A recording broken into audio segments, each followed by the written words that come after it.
Screen پر آپ جس مسجد کی تصویر دیکھ رہے ہیں یہ پاکستان کے تاریخی شہر لاہور کے شاہ عالم چوک میں واقع 3 مرلہ کی ایک چھوٹی سی مسجد شب بھر کی ہے۔ اور اس مسجد کو شب بھر کیوں کہا جاتا ہے؟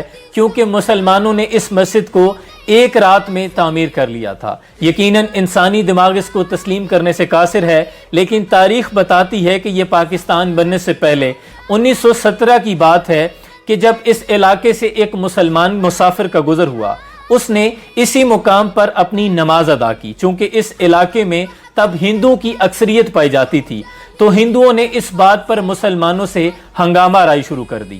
وہ کہتے تھے چونکہ ہماری یہاں اکثریت ہے لہٰذا یہ جگہ ہماری ہے، یہاں مندر تعمیر ہوگا۔ اور مسلمان یہ کلیم کرتے تھے یہاں مسلمان نے نماز ادا کی ہے اس لیے یہاں پر مسجد بنائی جائے گی۔ اور بات اتنی طول پکڑ گئی کہ عدالت تک پہنچ گئی۔ مسلمانوں کی جانب سے اس کیس کی پیروی قائد اعظم محمد علی جناح رحمۃ اللہ علیہ فرما رہے تھے، اور انگریز جج نے دونوں طرفین کے موقف سننے کے بعد یہ فیصلہ کیا کہ میں کل آ کر اس جگہ کو خود وزٹ کروں گا، پھر موقع محل دیکھ کر جو ضروری ہوگا وہ فیصلہ کیا جائے گا۔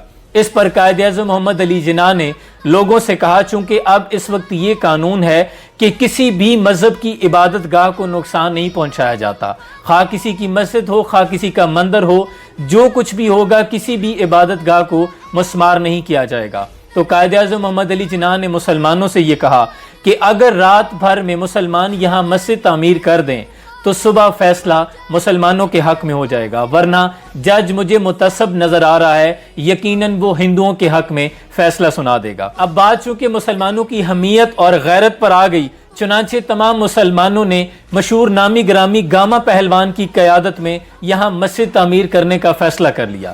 تب اسباب تو بہت تھوڑے تھے لیکن ایمان بہت کامل تھا۔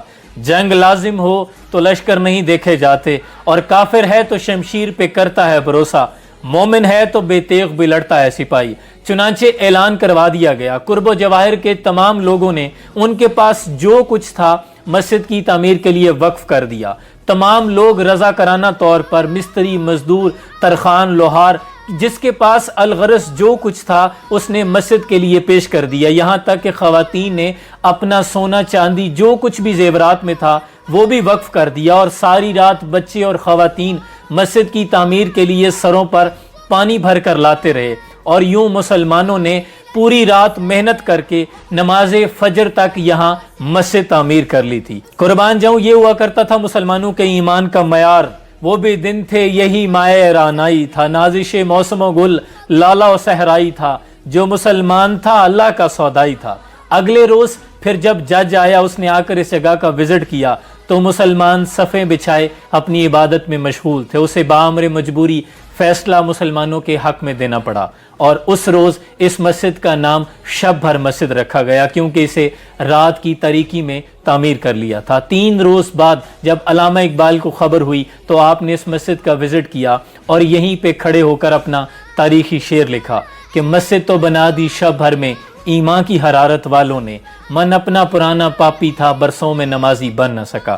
یعنی یہ تصویر کا دوسرا پہلو تھا۔ اقبال نے یہ پیغام دیا کہ اگر مسلمان چاہیں تو شب بھر میں مسجد بنا سکتے ہیں تو اپنے من کو، اپنے دل کو ایمان سے منور بھی کر سکتے ہیں۔